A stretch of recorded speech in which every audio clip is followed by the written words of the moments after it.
Selamat pagi Bapak dan Ibu, saudara-saudara yang dikasihi Tuhan. Salam. Pagi ini kita akan membaca firman Tuhan yang terambil dari Roma pasal 6 ayat 1 sampai dengan ayat 14. Roma pasal 6 ayat 1 sampai dengan ayat 14. Bapak, Ibu dan saudara-saudara bisa mengikuti pada layar yang ada dan saya akan bacakan firman Tuhan berbunyi demikian. Jika demikian, apakah yang hendak kita katakan? Bolehkah kita bertekun dalam dosa supaya semakin bertambah kasih karunia itu? Sekali-kali tidak. Bukankah kita telah mati bagi dosa? Bagaimanakah kita masih dapat hidup di dalamnya? Atau tidak tahukah kamu bahwa kita semua yang telah dibaptis dalam Kristus telah dibaptis dalam kematiannya? Dengan demikian kita telah dikuburkan bersama-sama dengan Dia oleh baptisan dalam kematian, supaya sama seperti Kristus telah dibangkitkan dari antara orang mati oleh kemuliaan Bapa, demikian juga kita akan hidup dalam hidup yang baru. Sebab jika kita telah menjadi satu dengan apa yang sama dengan kematiannya, kita juga akan menjadi satu dengan apa yang sama dengan kebangkitannya. Karena kita tahu bahwa manusia lama kita telah turut disalibkan supaya tubuh dosa kita hilang kuasanya, agar jangan kita menghambakan diri lagi kepada dosa. Sebab siapa yang telah mati, ia telah bebas dari dosa.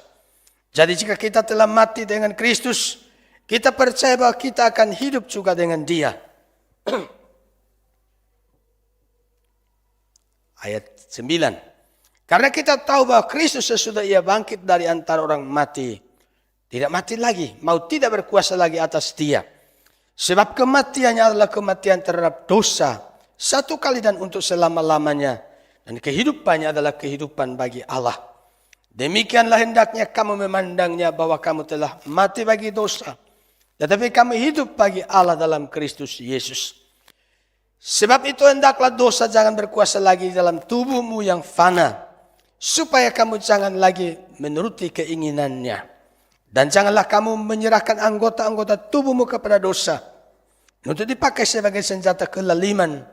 Tetapi serahkanlah dirimu kepada Allah sebagai orang-orang yang dahulu mati tetapi yang sekarang hidup.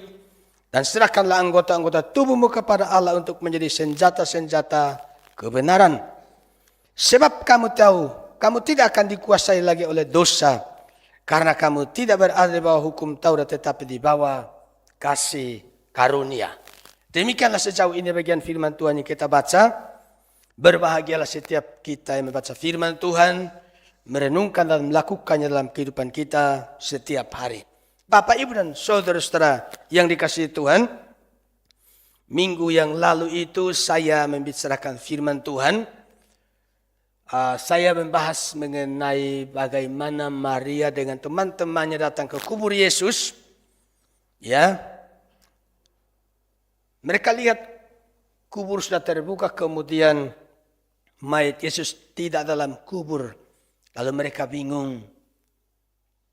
Juga mereka takut dikatakan di sana. Kemudian datanglah malaikat dan lalu berkata kepada mereka, ya, mengapa kamu mencari Dia yang hidup di antara orang mati? Ya, waktu itu saya menjelaskan mengenai cara Tuhan Allah menangani Maria dan temannya, yaitu memberikan teguran. Menegur mereka. Mereka sudah salah. Karena tidak mengingat apa yang Yesus katakan bahwa Dia akan bangkit. Mereka datang ke kubur untuk merempah-rempahi mayat Yesus, ya. Memberi balsam pada mayat Yesus. Ini satu kesalahan. Dan Tuhan utus malaikat bicara dengan mereka, memberi teguran. Nah, Bapak, Ibu dan saudara-saudara, seperti ayah menegur anaknya atau mengajar, membimbing anaknya, demikian juga guru terhadap murid atau pimpinan terhadap orang yang dipimpin. Di sana ada teguran, ada bimbingan. Ini yang sesungguhnya juga dikerjakan oleh Tuhan Allah. Baik itu kepada Maria dan teman-temannya di kubur Yesus yang dikhotbahkan minggu lalu. Demikian juga termasuk apa yang kita baca pada hari ini. Di dalam teks firman Tuhan ini, Paulus sedang melakukan apa yang seperti dilakukan oleh malaikat, ketika menemui Maria dan temannya di kubur itu. Di mana di sini Paulus itu memberikan teguran, memberikan penjelasan kepada mereka mengenai apa yang salah dalam kehidupan daripada jemaat. Ya, kalau kita baca Bapak Ibu dan saudara-saudara, di dalam ayat 1 dan 2 itu dikatakan begini. Jika demikian, apakah yang hendak kita katakan? Bolehkah kita bertekun dalam dosa supaya semakin bertambah kasih karunia itu? Jadi di dalam jemaat di Roma pada zaman itu, mereka mempunyai pikiran begini. Karena kita sudah mendapat kasih karunia, mari kita terus hidup dalam dosa. Nanti semakin banyak kita berbuat dosa, nanti kasih karunia itu semakin bertambah, kasih karunia itu semakin melimpah. Nah, ini pikiran yang salah. Terhadap pikiran yang salah seperti inilah, Paulus menulis ayat-ayat ini sehingga di ayat 1 dia katakan, jika demikian apa yang hendak kita katakan? Bolehkah kita bertekun dalam dosa supaya semakin bertambah kasih karunia itu? Ayat 2 dia mengatakan, sekali-kali tidak. Ya, dia bilang sekali-kali tidak. Bukankah kita telah mati bagi dosa? Bagaimanakah kita masih dapat hidup di dalamnya? Jadi Rasul Paulus itu di dalam bagian ini dia mengemukakan persoalan yang krusial. Ini sangat krusial. Karena apa? Mereka berpikir percaya Tuhan Yesus sudah selamat. Makanya dulu saya pernah cerita, suatu waktu saya khotbah di Sulawesi, salah satu gereja kita di Pulau Peling di Sulawesi Tengah. Saya khotbah, saya katakan bahwa kalau kita percaya Tuhan Yesus kita pasti masuk surga. Karena ayat Alkitab mengatakan demikian. Selesai saya khotbah, terus ada jemaat-jemaat itu bicara dengan saya, selesai ibadah. Bapak jangan khotbah begitu. Ya, kalau Bapak khotbah bilang percaya Tuhan Yesus pasti masuk surga, nanti jemaat itu bisa hidup enak-enak mereka. Nanti habis itu mereka hidup di dalam dosa, lakukan hal-hal yang berdosa di depan Tuhan, sambil mereka yakin kita sudah selamat, kita pasti masuk surga. Jadi kita buat dosa tidak apa-apa. Nah, pikiran daripada orang-orang yang bicara dengan saya itu persis sama dengan apa yang ada pada konsep orang Roma yang sedang ditulis surat oleh Paulus dalam teks ini. Mereka pikir dengan percaya Tuhan Yesus kita dapat kasih karunia Allah, kita sudah selamat, maka kita hidup dalam dosa pun tidak apa-apa. Toh kita selamat, ada kasih karunia yang justru semakin melimpah. Paulus katakan sekali-kali tidak. Nah, Bapak Ibu dan Saudara, untuk membangun jemaat supaya bertumbuh dalam pengudusan, ya, di dalam itu bahan katekisasi kita itu ada yang dikenal dengan pembenaran, terus ada yang namanya itu pengudusan. Pembenaran itu bicara status. Waktu seseorang percaya kepada Tuhan Yesus, statusnya sudah benar. Dalam praktiknya masih jatuh bangun. Di statusnya sudah benar, praktik hidup masih jatuh bangun. Nah, di sini ada istilah yang disebut dengan pengudusan. Pengudusan itu apa? Tiap-tiap hari kita berusaha untuk makin mati terhadap dosa, makin hidup taat pada firman Tuhan. Itu namanya proses pengudusan. Maka Rasul Paulus dalam rangka membangun jemaat supaya bertumbuh dalam pengudusan. Karena kalau melihat dari konsep berpikir tadi, sebenarnya mereka tidak mengerti mengenai pengudusan, tidak berusaha untuk bertumbuh dalam hal itu. Maka untuk membimbing mereka supaya bertumbuh dalam pengudusan, Paulus mendasarkan hal tersebut pada landasan bahwa melalui baptisan kita dipersatukan dengan Kristus. Beberapa minggu yang lalu itu saya sebutkan istilah begini. Ada namanya itu persatuan mistik. Persatuan mistik itu kita alami waktu kita percaya Yesus, kemudian kita dibaptis. Saat seseorang dibaptis itu, kita disatukan dengan Kristus. Coba kita lihat di ayat yang ketiga ya, sampai dengan ayat 5 itu, dikatakan begini. Atau tidak tahukah kamu bahwa kita semua yang telah dibaptis dalam Kristus, telah dibaptis dalam kematiannya. Dengan demikian kita telah dikuburkan bersama-sama dengan Dia. Oleh baptisan dalam kematian, supaya sama seperti Kristus telah dibangkitkan dari antara orang mati oleh kemuliaan Bapa, demikian juga kita akan hidup dalam hidup yang baru. Ayat 5. Sebab jika kita telah menjadi satu dengan apa yang sama dengan kematiannya, kita juga akan menjadi satu dengan apa yang sama dengan kebangkitannya. Ketika bicara mengenai persatuan mistik itu saya bicara begini. Setelah kita dibaptis, disatukan dengan Kristus, maka kematian Kristus itu kematian kita, kebangkitan Kristus itu kebangkitan kita, kenaikan Yesus Kristus ke surga itu juga kenaikan kita.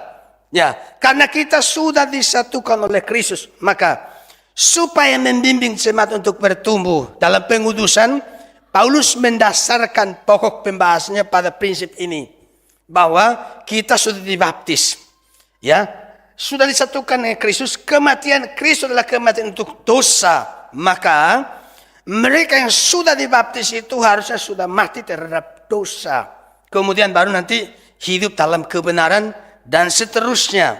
Maka Bapak, Ibu, dan saudara-saudara, baptisan mengikat kita kepada Kristus, ya, mengikat kita untuk belajar dari Kristus sebagai guru kita. Di mana mulai baptisan, kita masing-masing itu berjanji untuk taat kepada Tuhan. Jadi, baptisan menandakan terputusnya kita dari kerajaan dosa. Kalimat ini penting, ya. Baptisan menandakan terputusnya kita dari kerajaan dosa. Jadi, di dalam Kristus dan oleh Dialah, dosa sudah dibunuh, dosa sudah dihukum, ya. Yesus sudah mati karena dosa dan Dia sudah bangkit kembali. Ya, jadi ibarat orang Israel keluar dari Mesir, atau orang Indonesia dijajah oleh Belanda dengan Jepang itu, ya. Dulu mereka menjajah kita, sekarang kita sudah merdeka. Apakah kita mau dijajah lagi? Harusnya kita tidak mau dong. Betul atau tidak? Coba tiba-tiba Belanda datang, dia mau menjajah. Jepang datang mau menjajah kita lagi. Mau? Pasti kita tidak mau. Kita akan berjuang mati-mati untuk melawan. Kami tidak mau lagi dijajah. Nah, sebenarnya di dalam Kristus itu kita sudah dibebaskan dari perhambaan dosa. Maka yang Paulus inginkan di sini bagi kita ialah, bagi jemaat Tuhan ialah, sesudah dibaptis, terputus dari kerajaan dosa, maka mestinya ya kita ini jangan berdosa lagi. Jangan hidup di dalam dosa. Ya, jadi di dalamnya kita melihat bahwa karena Kristus sudah mati bagi dosa, ya. Ada orang menulis mengatakan bahwa kita harus memahami baptisan itu sebagai kekang. Ya, sebagai kekang untuk menahan kita agar tidak berdosa. Dan sebagai pacu, memacu kita untuk menjalankan kewajiban hidup benar sebagai anak-anak Tuhan. Jadi baptisan biasanya kita sadari sebagai kekang. Maka biasanya kalau saya berikan pelajaran katekisasi, sebelum atau menjelang dibaptis itu, saya selalu menekankan prinsip penting. Sesudah ikut katekisasi, sesudah dibaptis dengan sebelum dibaptis, hidupnya harus ada perbedaan. Tidak boleh sesudah dibaptis dan sebelum dibaptis tidak ada perubahan apa-apa. Ya, biasanya anak-anak muda yang saya katekisasi itu saya selalu katakan begini. Biarlah paling tidak papa dan mama di rumah melihat sesuatu yang berbeda. Dulu belum ikut katekisasi begini hidupnya. Sekarang sudah dikatekisasi, sudah dibaptis, mestinya hidupnya sudah berubah. Dan di situ terlihat, ya. Maksudnya ada perubahan. Sehingga itu kalimat tadi mengatakan, baptisan itu kita jadikan sebagai kekang. Waktu terjebak atau tergoda untuk berbuat dosa, ingat, wah, aku sudah dibaptis. Maksud aku sudah dibaptis terus hidup berdosa. Nggak mau. Harusnya kan begitu toh. Ya. Terus kemudian kita terpacu untuk hidup yang benar karena aku sudah dibaptis dong. Maksud sudah dibaptis terus hidupnya tidak benar kan gimana lah begitu ya. Ya. Jadi baptisan harusnya menjadi kekang sekaligus menjadi pacu membawa kita untuk betul-betul menahan diri untuk tidak berbuat dosa, kemudian berjuang untuk hidup benar di hadapan Tuhan. Nah, Bapak, Ibu, dan saudara-saudara, saya akan mengajak kita untuk memikirkan dari teks ini, ya, bagaimana kehidupan orang yang telah mati dan bangkit dengan Kristus. Ada beberapa poin saya catat di sini. Yang pertama ialah, ya, kehidupan orang yang sudah disatukan dengan Kristus, maksudnya mati dan bangkit dengan Kristus itu yang pertama adalah hidup kudus. Tidak bertekun dalam dosa, memiliki pola pikir yang telah berubah. Kalau kita lihat di ayat 1 dan 2 ketika Paulus memberi teguran, terlihat jelas jemaat di Roma yang ditulis di surat ini, pola pikir mereka belum berubah. Makanya mereka bilang, sudah ini selamat dapat kasih karunia, kita hidup dalam dosa tidak apa. Paulus bilang, tidak, sekali-kali tidak. Ya, jadi Paulus itu dia menegaskan, ya, berusaha untuk meluruskan apa yang dibengkokkan, ya, meluruskan apa yang diputarbalikkan oleh orang-orang pada zaman itu. Dan Paulus betul-betul dengan tegas dia menyanggah. Dia katakan sekali-kali tidak. Ya, saya ada kutip di sini Roma 3 ayat 8. Di situ dikatakan begini. Bukankah tidak benar fitnah orang yang mengatakan bahwa kita berkata, marilah kita berbuat yang jahat supaya yang baik timbul daripadanya. Orang semacam itu sudah selayaknya mendapat hukuman. Jadi Paulus menyebut di sini ada semacam fitnah, di mana orang berkata melalui apa yang diajarkan Tuhan lewat Paulus, ya. Ya, di situ dia kutip bilang begini, marilah kita berbuat yang jahat supaya yang baik timbul daripadanya. Maksudnya itu hidup berbuat dosa tidak apa, nanti ada kasih karunia yang melimpah di sana. Dan Paulus dengan semangat yang berapi-api, ya, dengan alasan yang sangat kuat dan mendasar, dia mau menekankan bahwa pengudusan dan hidup yang kudus itu mutlak penting. Kalau seseorang sudah dibaptis, memang harus hidup yang kudus. Ya, karena pengudusan itu merupakan buah dari pembenaran.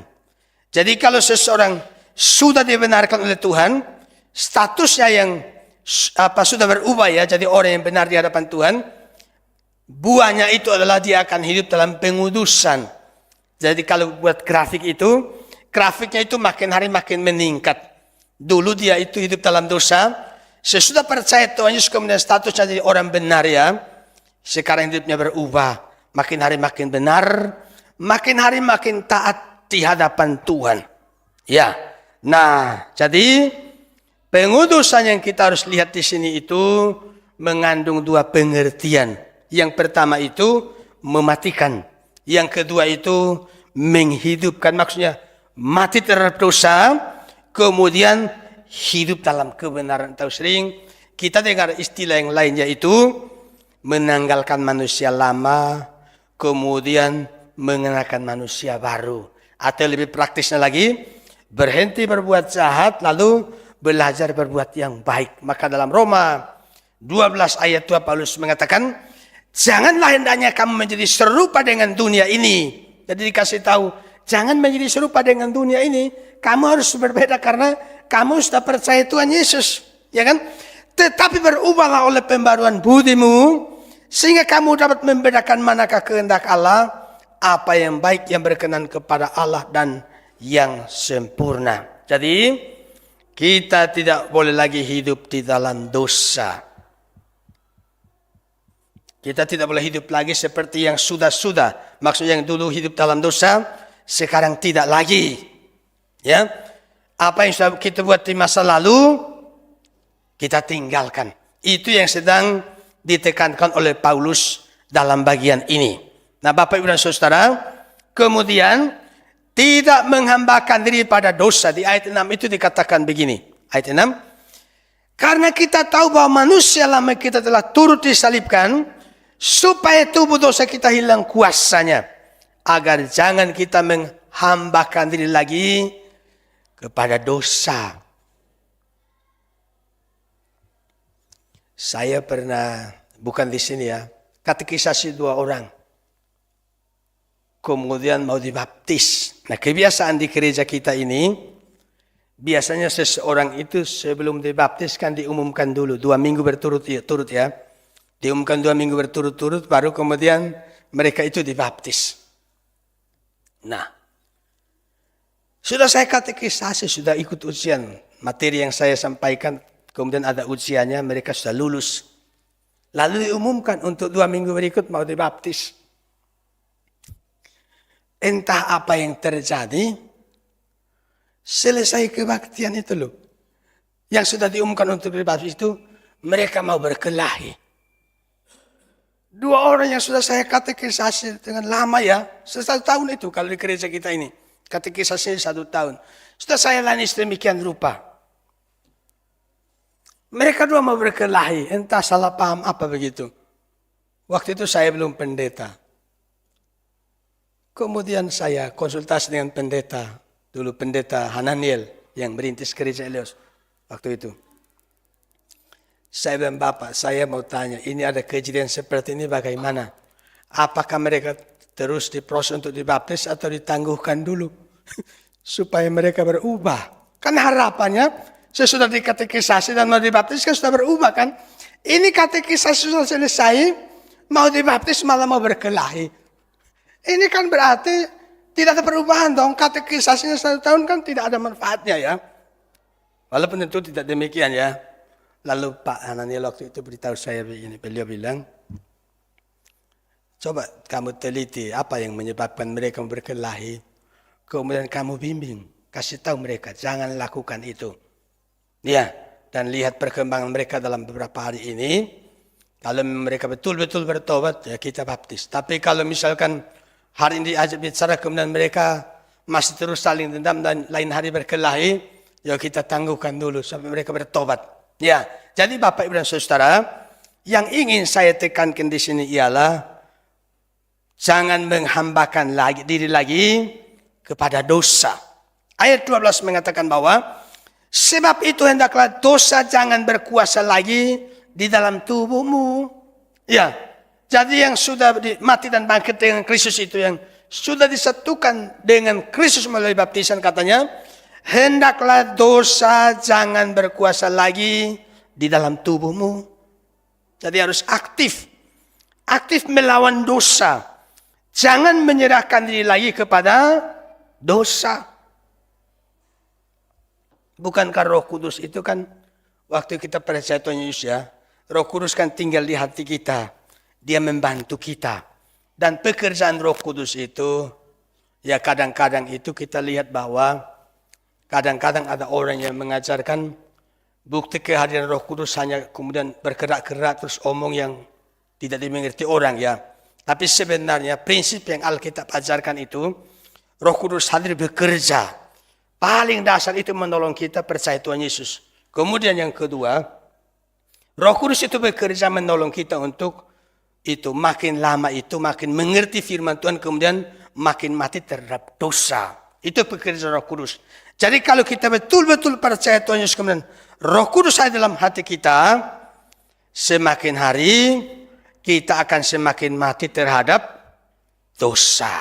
Ya, kita akan berjuang untuk melawan keinginan daging. Mungkin Bapak Ibu saudara ingat waktu perayaan Paskah kemarin ya. Panitia kan itu membuat dekor. Di depan ini ada salib, terus ada kubur itu ya. Kita sudah lihat ya, kuburnya terbuka, kosong. Dan memang begitu, karena Yesus sudah bangkit. Tapi, saya lupa itu di belakang situ, di luar, di pintu luar itu. Masih ingatkah? Ada salib yang dipasang. Entah mereka buat salib dari apa. Kemudian ada kertas-kertas mereka tulis, terus ditempel di situ. Pada salib itu ada kertas-kertas yang diisi tulisan, ditempel di situ. Saya sudah ambil fotonya. Sebenarnya ingin saya tampilkan, tapi belum sempat saya masukkan di sini. Cuma saya tulis, mereka tulis begini. Ya, di situ mereka tulis hawa nafsu, mencuri, iri hati, berzina, putus asa, membunuh, serakah, menghasut, bunuh diri, sombong, aborsi, bully, bohong, tamak, rakus, lupa berdoa, sumpah palsu, seks bebas, berhala, nonton porno, merokok, perseteruan, menyontek, malas, maksiat, menghina. Saya kutip semuanya tanpa ada yang saya kurangi ya. Tidak ada yang saya tambah, saya kurangi. Mereka tulis tempelkan di bentuk salib yang mereka buat. Dan saya pikir, tentu panitia tidak sembarangan buat itu kan. Kelihatannya mereka mengerti dengan baik prinsip Alkitab, termasuk yang diajarkan hari ini teks ini ya. Bahwa Yesus mati di kayu salib itu memikul dosa. Maka kalau kita percaya Yesus harus salibkan keinginan daging, kita harus mati bagi dosa. Seperti yang ditulis oleh panitia itu. Lalu waktu acara PA yang hari Kamis kemarin itu. Selesai saya sampaikan materi, ada satu orang bertanya begini, Pak, kalau ada orang yang minum mabuk Pak, kemudian tahu-taunya kecelakaan lalu mati, masuk surga atau tidak? Jadi saya ditanya untuk memberitahu, kalau orang mati gara-gara mabuk terus kecelakaan, itu masuk surga atau tidak? Nah saya langsung katakan, makanya jangan mabuk. Ya toh, makanya jangan mabuk. Betul ya? Jangan mabuk, karena kalau mati dalam keadaan mabuk, pendeta khotbah nanti bilang apa? Berani pendeta menjamin sudah masuk surga? Kita tidak berani dong dia mati dalam keadaan itu mabuk. Ya. Tapi kita bilang dia masuk neraka. Dia percaya Tuhan Yesus. Terus mau bilang apa? Dia masuk surga atau masuk neraka? Bingung pendetanya. Maka dulu ada satu pendeta ditanya mengenai orang yang meninggal itu masuk surga atau enggak. Karena dia enggak ngerti mengenai orang ini, dia hanya bilang apa? Dia sudah pergi ke tempat yang disediakan. Dia enggak mau kasih tahu ke surga atau ke neraka karena bingung. Maka saya bilang waktu PA itu, makanya jangan mabuk. Nanti mabuk terus tiba-tiba mati. Pendeta mau bingung. Betul ya? Bagaimana? Di antara kita tidak ada yang mabuk kan? Amin. Amin. Ya.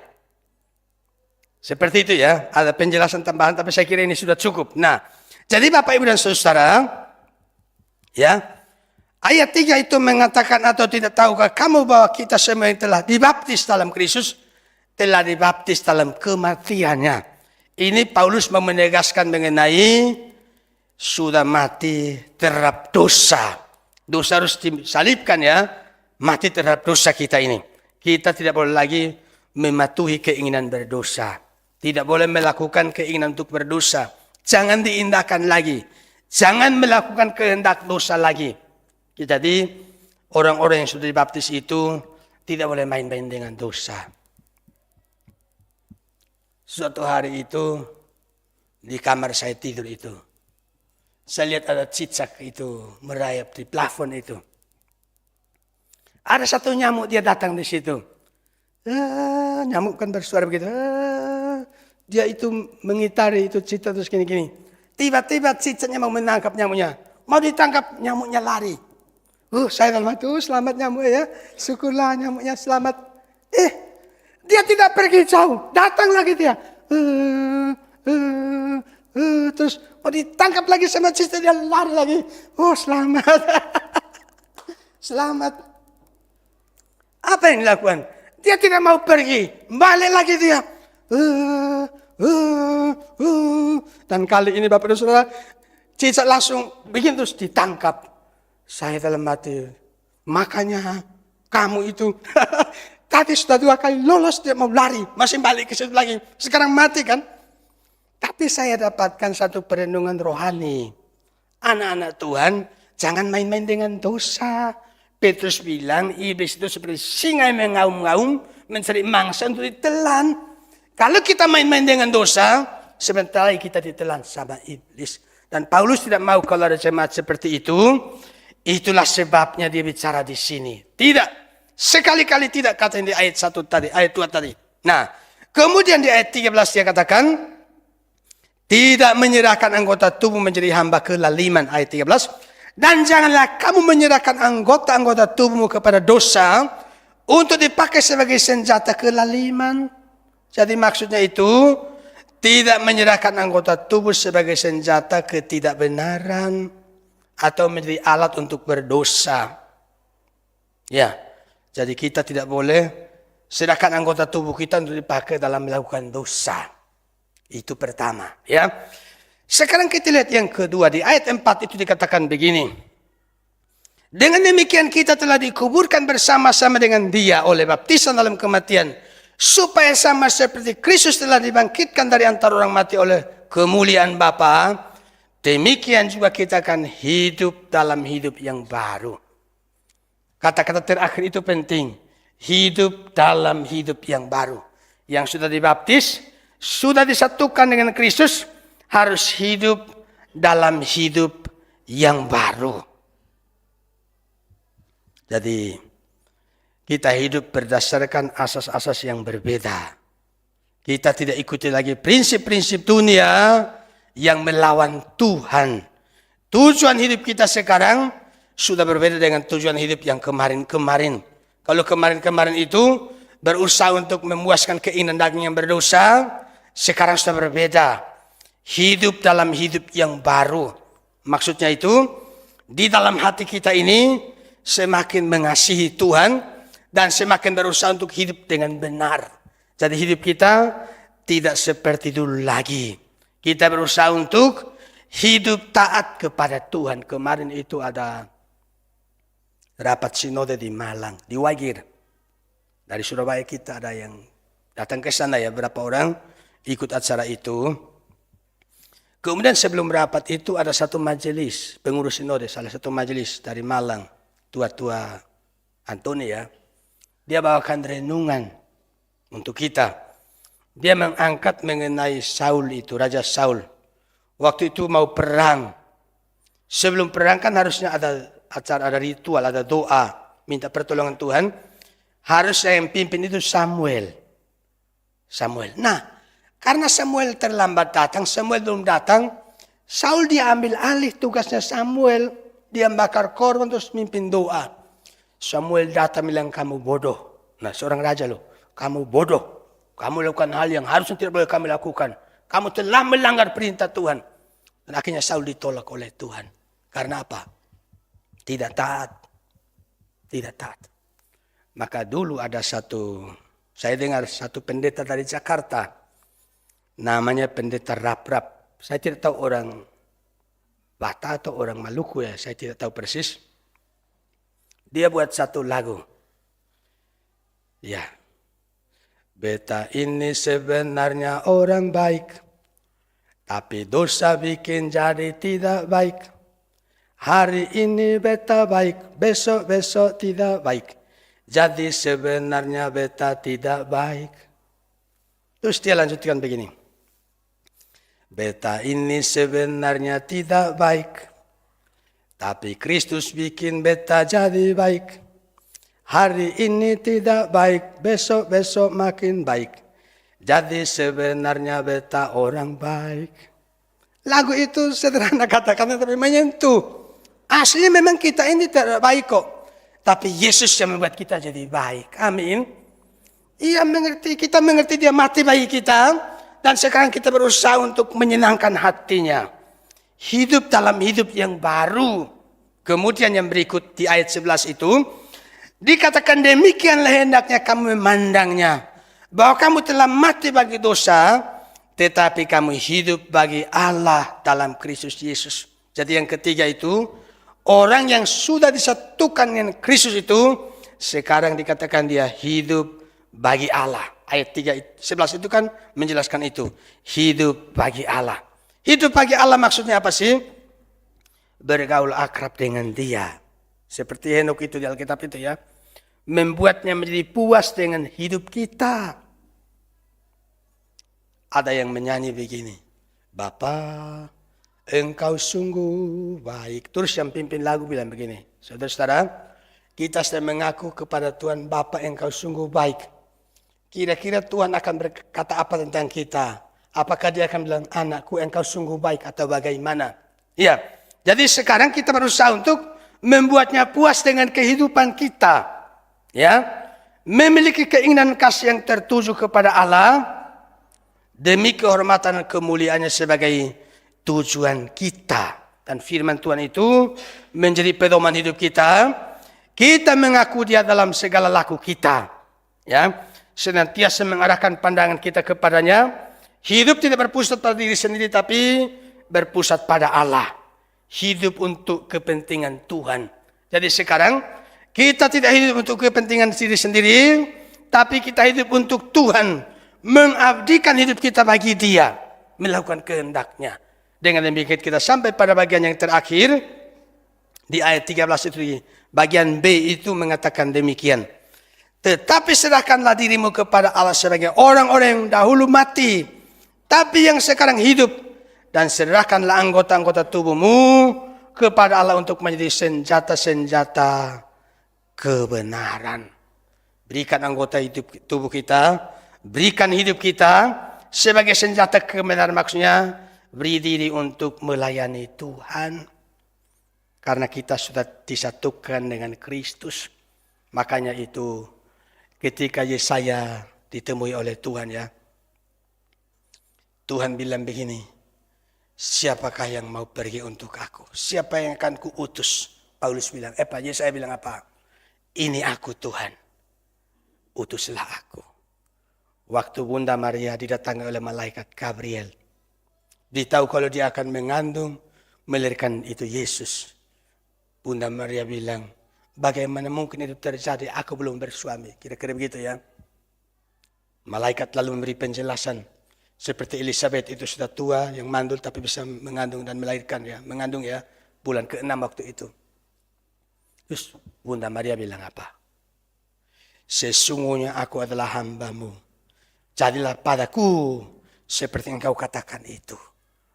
Dia menyerahkan diri, memberi diri untuk dipakai oleh Tuhan. Dan kita yang sudah disatukan oleh Kristus, harusnya kita juga punya hati seperti itu. Jadi, ciri pengikut Kristus adalah sifat-sifatnya baru. Ya, tabiat yang lama sudah terkubur. Sekarang dia bangkit bersama Kristus, menghasilkan banyak buah.